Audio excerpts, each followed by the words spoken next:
So the three readings all seem to speak about rulership, God's anointing on rulers and leaders, and the people's tendency to complain about their leaders and just in general. So the first reading is from Numbers 17,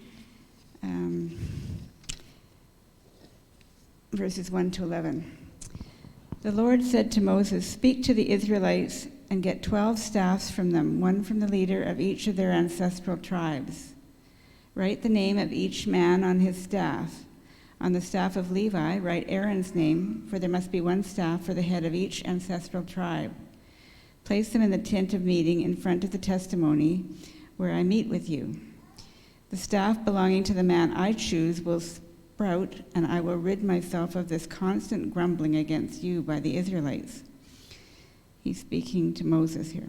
So Moses spoke to the Israelites, and their leaders gave him 12 staffs, one from the leader of each of their ancestral tribes. And Aaron's staff was among them. Moses placed the staffs before the Lord in the tent of the testimony. The next day, Moses entered the tent of the testimony and saw that Aaron's staff, which represented the house of Levi, had not only sprouted, but had budded and blossomed and produced almonds. Then Moses brought out all the staffs from the Lord's presence to all the Israelites. They looked at them, and each man took his own staff. The Lord said to Moses, "Put back Aaron's staff in front of the testimony to be a sign to the rebellious. This will put an end to their grumbling against me so that they will not die." Moses did just as the Lord commanded him. The Israelites said to Moses, "We will die. We are lost. We are all lost." Okay. So the next reading is from Samuel, 1 Samuel. Okay.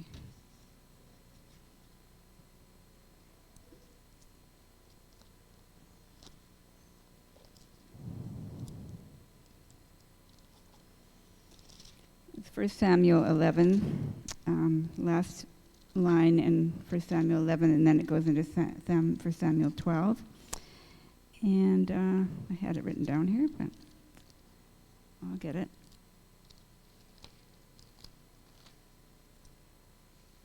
Okay. Then Samuel said to the people, and this is after a defeat in battle with Saul in charge. Then Samuel said to the people, "Come, let us go to Gilgal and there reaffirm the kingship." So all the people went to Gilgal and confirmed Saul as king in the presence of the Lord. There they sacrificed fellowship offerings before the Lord, and Saul and all the Israelites held a great celebration.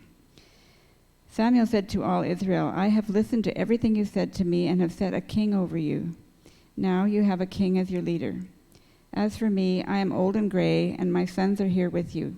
I've been your leader from my youth until this day. Here I stand. Testify against me in the presence of the Lord and his anointed.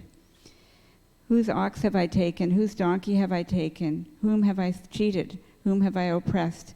From whose land have I accepted a bribe to make me shut my eyes? If I have done any of these, I will make it right." "You have not cheated or oppressed us," they replied. "You have not taken anything from anyone's hand." Samuel said to them, "The Lord is witness against you, and also his anointed is witness this day, that you have not found anything in my hand." "He is witness," they said. Then Samuel said to the people, "It is the Lord who appointed Moses and Aaron and brought your forefathers up out of Egypt. Now then, stand here, because I am going to confront you with evidence before the Lord as to all the righteous acts performed by the Lord for you and your fathers." After Jacob entered Egypt, they cried to the Lord for help, and the Lord sent Moses and Aaron, who brought your forefathers out of Egypt and settled them in this place. But they forgot the Lord their God, so he sold them into the hand of Sisera, the commander of the army of Hazor, and into the hands of the Philistines and the king of Moab, who fought against them. They cried out to the Lord and said, "We have sinned, we have forsaken the Lord and served the Baals and the Ashtoreths. But now deliver us from the hands of our enemies, and we will serve you." And I could go on, but that's the end of this passage. But the idea is that they continued to vacillate back and forth between their loyalties to the different deities.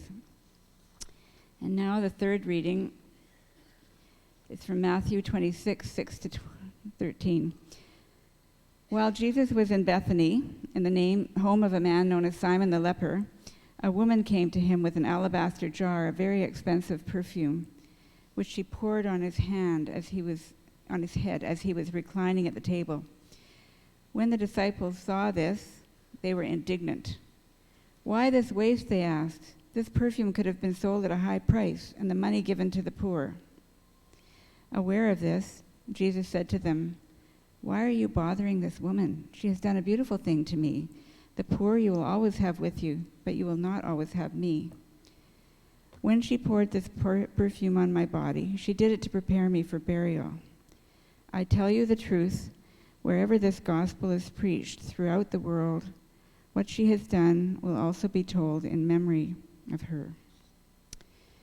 Then one of the 12, the one called Judas Iscariot, went to the chief priests and asked, "What are you willing to give me if I hand him over to you?" From then on, Judas waited for an opportunity to hand him over.